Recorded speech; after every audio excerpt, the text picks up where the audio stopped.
네. 안철수 후보의 현재 상승세는 뭐 확실한 네. 거죠? 그거는?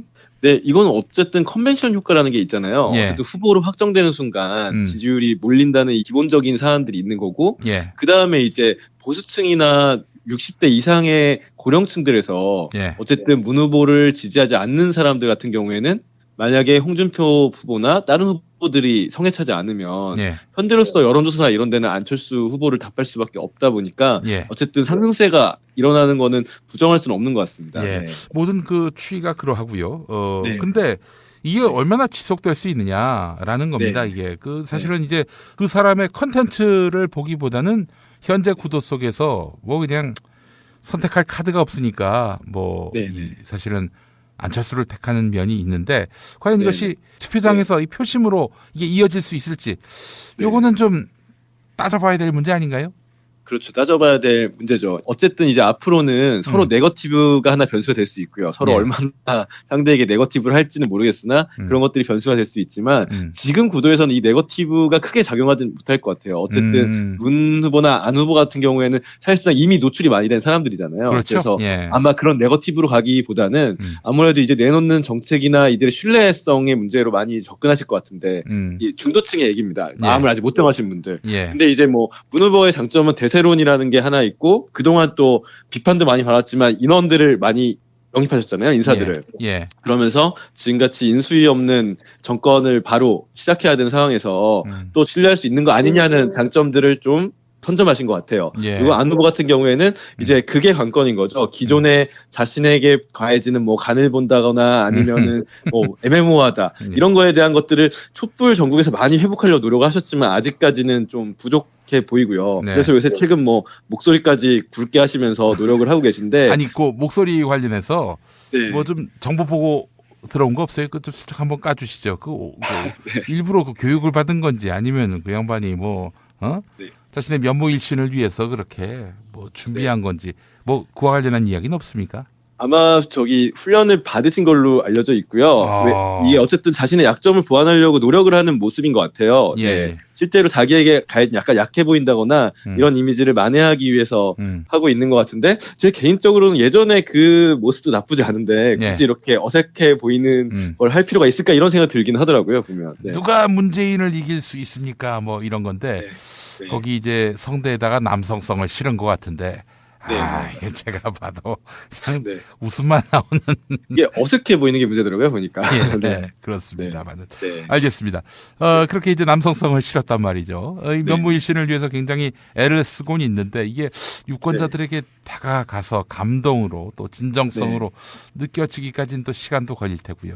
그 뭐 구체적인 또 액션이 또 따라야 되는 거 아니겠습니까? 네, 일단 자신이 그동안에 가해왔던 그 고정적인 이미지를 회복하는 게 중요할 것 같아요. 일제로 계속 뭐 떠나고 당을 떠나서 딴 데로 가고 그 다음에 명확한 입장을 밝히지 않았다라고 하는데 이제 그런 부분들을 어떻게 메꿀 것인가. 이 목소리 같은 경우도 아마 그런 연장선상인 것 같습니다. 보면. 예. 근데 이제 뭐 하나 이분 같은 경우가 항상 인터뷰에서 정치를 압축적으로 경험하고 있다고 하는데 확실히 그 짧은 시간 동안 여러 가지를 배우신 모습은 보이고 있는 것 같아요. 예. 하여간 참 안철수 전 대표가 머리는 참 비상한 분 같습니다. 여하간 정치에 빠르게 적응했다는 느낌은 받는데 네, 그렇죠.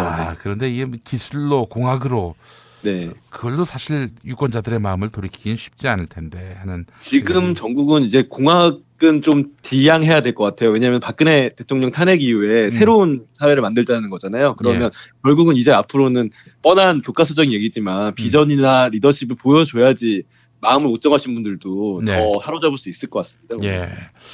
지금 비문, 반문 이게 실체가 있는 거 아닙니까? 네네. 실체는 있죠. 이 비문과 반문을 사실상 이제 형해화시키는 거. 그러니까 이제 자꾸 이렇게 결집을 한다든지 혹은 뭐 새를 키워간다든지 이런 걸 못하게 하는 것이 이제 문캠프의 과제 아니겠습니까? 네, 과제기도 하고 실제로 그리고 그 비문이나 반문 연대가 저는 효과를 발휘할 수 있을지도 좀 약간 의문이긴 한데요.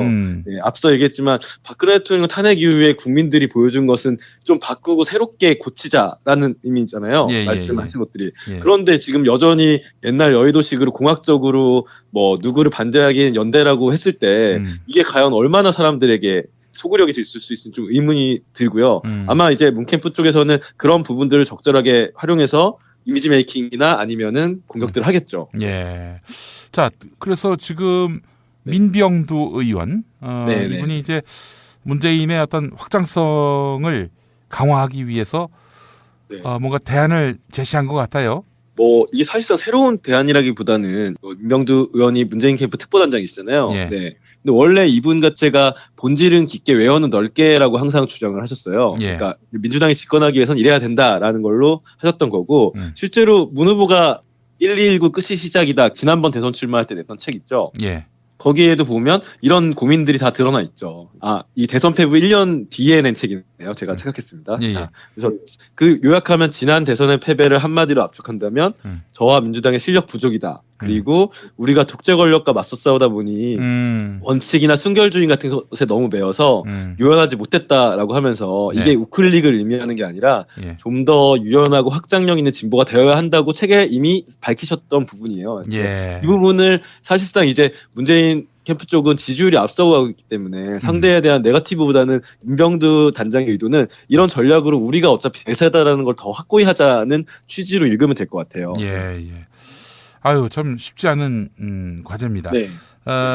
그래서 사실은 어떻게든 밉보이지 않기 위해 애를 써야 하는데, 박영선 의원이 발끈했던 양념 발언, 이게 지금 또 쟁점이 되고 있어요. 그러네요. 이게 쟁점이 되고 있습니다. 보면 이제 이 문 후보가 그 후보 선출 직후에 그 언론과 인터뷰에서 지지자들의 문자 폭탄과 관련해서 치열하게 경쟁하다 보면 있을 수 있는 일이고 경쟁을 더 흥미롭게 만들어준 양념 같은 것이다라고 말한 것에 대해서 이제 박영선 의원이나 뭐 박지원 의원이 페이스북에 글을 올렸죠. 박영선 의원 같은 경우에는 아침에 눈을 뜨니 문자 폭탄과 악성 댓글이 양념이 됐다. 상처받은 사람에게는 상처에 소금을 뿌리는 것과 같다라고 하면서 비판을 했고 이런 것들을 적폐청산 대상으로 생각하고 있다라는 얘기를 하셨어요. 그게 이런 본인이 봤을 때 적폐의 다름 아닌데 문재인 전 대표가 이런 적폐의 문제를 그저 양념 정도로 해석하고 있다. 여기에 분노하고 있는 거 아닙니까? 박영선 의원이. 근데 이제 뭐 이게 논란이 되기 전에 봉합을 해야겠죠. 그래서 오늘 문 대표가 의원총회가 오늘 오전에 열렸잖아요. 거기서 저를 지지하지 않는다는 이유로 저를 지지하는 의원도 다소 다른 의견을 밝혔다고 문자 폭탄을 받으셔서 그런 상처들이 있다고 들었는데 유감과 위로의 말씀을 드린다고 다독이는 말을 오늘 했습니다. 그래요. 아유, 그 말씀을 좀 가려하셨어야 했는데 이거 굉장히 민감해하는 사람들 많아요. 당한 사람들이 대표적으로. 그런데 당한 사람들을 다 적폐 세력이라고 말할 수는 없는 거 아닙니까? 그렇죠. 어쨌든 이제는 한 팀이 돼서 레이스에 임해야 되는데 이 내부적으로 상처 같은 것들을 어쨌든 빨리 다독이고 봉합하고 넘어가야지 좋은 결과가 나올 수 있지 않겠습니까? 실제로 대선 같은 경우는 각 당의 의원들이 모두 발벗고 뛰어도 표를 모으기가 어려운데 그 총력전을 하도 모자랄 판에 이런 걸로 싸울 경우에는 사실 문제가 될 수 있겠죠. 그러니까 이제 개헌을 요구하는 그런 서명을 했던 국회의원들도 뭐 문자 폭탄을 받고 말이죠. 그렇죠. 다 김종인하고 한패 아니냐 이렇게 해가지고. 아니 좋은 취지에서 개헌이 필요하다라고 말씀하시는 분도 있을 텐데 그렇다고 또 그렇게 문자 보내는 분들이 다 나쁜 분들이냐 또 그런 건 아니죠. 그렇죠. 다 또 정치를 걱정하는 분들이고 뭐 어떤 한 사람에게 치중돼서 바로 이렇게 결집한 사람들만은 아닐 텐데 그런데 이런 것들이 참 많은 감정적 앙금을 만들고 있다는 것이고 또 그분들은 또 그런 얘기도 하죠. 아니 니네들은 그 나쁜 행동을 해놓고 사리 없는 행동을 해놓고 왜 우리만 욕하느냐. 그런데 이제 문재인 전 대표의 가장 큰 단점으로 꼽히는 것이 이제 사실은 확장력 부족. 그게 뭐 옳건 옳지 않건 간에 하여간 그렇게 비친 측면이 분명히 있단 말이죠. 그거를 극복하고 어느 정도 좀 최소화하기 위해서 노력을 해야 될 시점에 너무 지나치게 폭탄을 쏟아 보니까 이게 진짜 당내의 그 여러 구성원들이 하나로 이제 결집되지 못하는 이런 측면들이 있는 건데 여하간 뭐 문재인 전 대표의 이런 발언으로 뭐 더 이상의 이제 이른바 같은 편끼리의 그런 문자 폭탄, 뭐 18원 입금 이거는 좀 자제돼야 하지 않겠는가 그런 생각이 듭니다. 하어영 기자는 어떻습니까? 하어영 기자도 폭탄 많이 맞았을 것 같은데.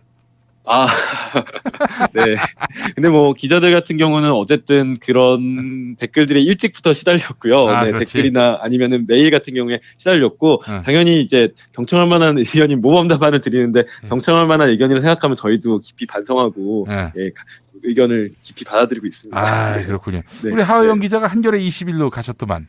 예, 이번 인사에 옮겼어요. 아, 뭐 징계 차원입니까? 절대 그런 건 아니고요. 네. 한겨레 21에서 좀 더 본인의 능력을 더 펼쳐 보이실 것 같습니다. 아, 농담으로 한 얘기입니다. 네. 하호영 기자하고도 또 가까우니까 제가 이렇게 농담으로 한 얘기였고요. 네네. 알겠습니다. 예, 자, 그래요. 이제 안철수 후보까지 확정이 됐으니 대진표 나왔습니다. 문재인 네네. 그리고 홍준표.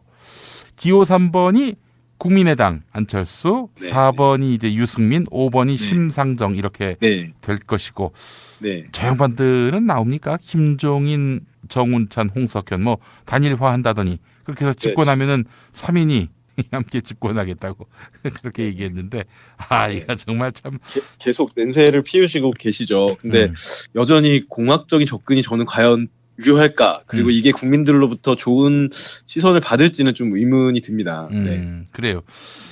그런 낡은 방법으로 전혀 참신하지 않은 방법으로 뭐 출사표를 던지다시피 했는데 그것도 얼마나 구차합니까? 정우찬 총리가 홍석현도 김종인도 나도 대통령이 되려 한다. 이렇게 남의 입을 빌어서 이렇게 얘기하는 모양새도 아주 굉장히 빠지고요. 예. 그렇죠. 그리고 어쨌든 그분들이 나오시려고 하신다면 국민들한테 설득을 하셔야 될 것 같아요. 내가 어쨌든 왜 대통령이 되어야 되는지에 대한 설득이 없다면 그분들이 나오시는 거는 그냥 말 그대로 미풍에 그칠 것 같습니다. 네. 그 자기의 어떤 스펙 또 자기의 어떤 명망 이런 걸로 이제 사실은 국민들한테 호소하겠다는 거 아니에요? 이 시점에서 나오겠다고 하는. 시점에서 지금 겉으로 드러난 모습은 그렇죠. 네. 아니 홍석현 회장이 만약에 출사표를 던진다면은 중앙일보, JTBC 특히 JTBC는 어떻게 되는 겁니까? 네, 그렇죠. 이제 손석희 앵커가 그거에 대해서 어쨌든 절대 그런 일이 없을 거라고 강하게 얘기를 했는데 이 사안은 사실상 언론의 입장에서 나쁜 선례가 될 수도 있습니다. 사실상 그렇죠. 그 전까지 언론 사주로 있다가 바로 대선 출마한다는 게 그리고 그 보도가 과연 공정한가는 이건 누가 봐도 사실상 의심할 수밖에 없는 상황인 거잖아요. 그러니까 이제 박근혜 내쫓고 지가 대선 나오려고 JTBC 보도를 그런 식으로 했다. 이런 이 억측과 그런 논란에 휘말리면은 이거 진짜 손석희 사장으로서도 대단히 황당한 상황이 되는 거 아니겠어요? 네, 손석희 사장뿐만 아니라 그 태블릿 PC 보도를 위해서 열심히 뛰었던 기자들의 노력이나 어쨌든 그 헌신들이 다 무의로 돌아가는 상황인 거잖아요. 저는 특히 현장에서 보니까 그런 기자들이 얼마나 고생했는지 생각하면 이런 사주의 대선 출마로 오히려 그런 것들이 다 형해화되는 거는 좀 안타까운 생각이 듭니다. 지금은 현직은 아닙니다만 어쨌든 지금 JTBC 중앙일보 자기가 사임했다 하더라도 그 아들이 차기 대권을 지금 노리고 있는 상황이고 자기 지분을 포기한 것도 아닐 거 아니에요. 그렇죠. 그리고 시기적으로도 이제 사퇴한 지 한 달도 안 되지 않았습니까? 보면. 네, 사실상 영향력을 행사할 수 있다고 보이죠. 아니 굉장히 그 핫한 양반이 본인 입으로 대선 출마하겠다 이렇게 밝힌 것도 아니고 남의 입을 빌어서 대통령 하려고 한다.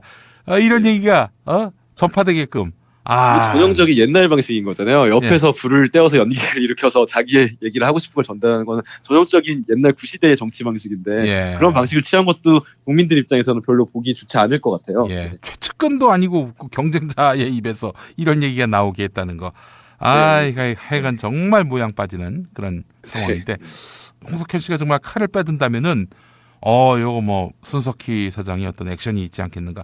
그래서 도리어 그게 더 큰 뉴스가 되지 않겠는가 하는 생각을 전 조심스럽게 해봅니다. 국민들이 보기에 홍석현 회장은 내부자로 보일 것 같아요. 그동안에 삼성 엑스파일 사건이나 여러 가지 사건들이 있었잖아요. 그렇죠. 근데 이제 박근혜 대통령의 탄핵 이후에 이 내부자들이 과연 한국 사회에 얼마나 도움이 됐는가 이런 질문들 던져보면 과연 그들이 제대로 답할 수 있는지는 사실 의문이긴 합니다. 알겠습니다. 오늘 이승준 기자님과 함께한 시간이었습니다. 감사했고요. 자, 내일 또 뵙도록 하겠습니다. 네, 감사합니다. 이런 거에 대한 것들을 촛불 전국에서 많이 회복하려고 노력하셨지만 아직까지는 좀 부족해 보이고요. 그래서 요새 최근 목소리까지 굵게 하시면서 노력을 하고 계신데 아니, 그 목소리 관련해서 좀 정보 보고 들어온 거 없어요? 좀 슬쩍 한번 까주시죠. 일부러 교육을 받은 건지 아니면 그 양반이 자신의 면모일신을 위해서 그렇게 뭐 준비한 건지 뭐 그와 관련한 이야기는 없습니까? 아마 저기 훈련을 받으신 걸로 알려져 있고요. 이게 어쨌든 자신의 약점을 보완하려고 노력을 하는 모습인 것 같아요. 예. 네. 실제로 자기에게 약간 약해 보인다거나 이런 이미지를 만회하기 위해서 하고 있는 것 같은데, 제 개인적으로는 예전에 그 모습도 나쁘지 않은데 굳이 이렇게 어색해 보이는 걸 할 필요가 있을까 이런 생각이 들긴 하더라고요, 보면. 네. 누가 문재인을 이길 수 있습니까? 뭐 이런 건데 네. 거기 이제 성대에다가 남성성을 실은 것 같은데 네. 이게 제가 봐도 참 네. 웃음 당한 분 같습니다. 여간 네.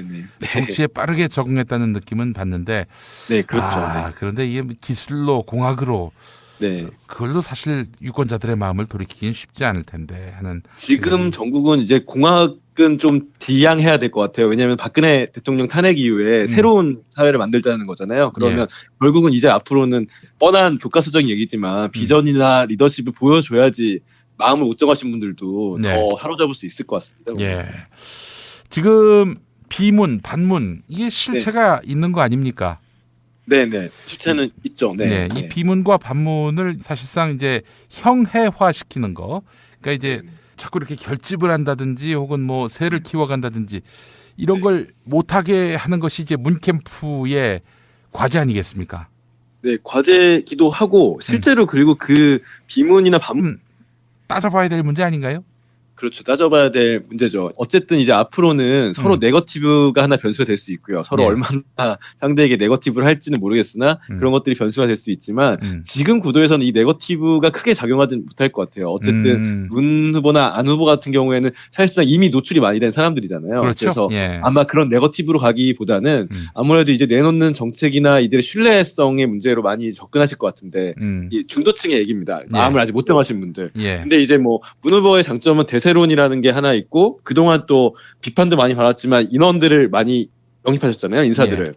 그러면서 지금같이 인수위 없는 정권을 바로 시작해야 되는 상황에서 또 신뢰할 수 있는 거 아니냐는 장점들을 좀 선점하신 것 같아요. 그리고 안 후보 같은 경우에는 이제 그게 관건인 거죠. 기존에 자신에게 가해지는 뭐 간을 본다거나 아니면은 뭐 애매모호하다. 이게 어색해 보이는 게 문제더라고요, 보니까. 네, 그렇습니다. 알겠습니다. 그렇게 이제 남성성을 실었단 말이죠. 이 면모일신을 위해서 굉장히 애를 쓰곤 있는데 이게 유권자들에게 다가가서 감동으로 또 진정성으로 느껴지기까지는 또 시간도 걸릴 테고요. 그 뭐 구체적인 또 액션이 또 따라야 되는 거 아니겠습니까? 네, 일단 자신이 그동안에 가해왔던 그 고정적인 이미지를 회복하는 게 중요할 것 같아요. 일제로 계속 뭐 떠나고 당을 떠나서 딴 데로 가고 그다음에 명확한 입장을 밝히지 않았다라고 하는데 이제 그런 부분들을 어떻게 메꿀 것인가. 이 목소리 같은 경우도 아마 그런 연장선상인 것 같습니다, 보면. 근데 이제 뭐 하나 이분 같은 경우가 항상 인터뷰에서 정치를 압축적으로 경험하고 있다고 하는데 확실히 그 짧은 시간 동안 여러 가지를 배우신 모습은 보이고 있는 것 같아요. 하여간 참 안철수 전 대표가 머리는 참 비싸.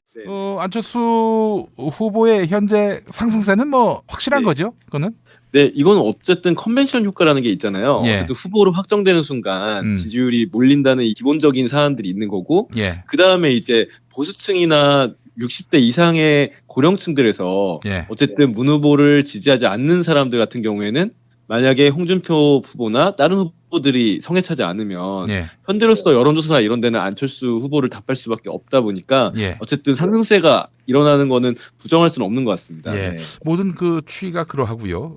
근데 이게 얼마나 지속될 수 있느냐라는 겁니다. 이게 그 사실은 이제 그 사람의 컨텐츠를 보기보다는 현재 구도 속에서 뭐 그냥 선택할 카드가 없으니까 뭐 사실은 안철수를 택하는 면이 있는데 과연 이것이 투표장에서 이 표심으로 이게 이어질 수 있을지 요거는 좀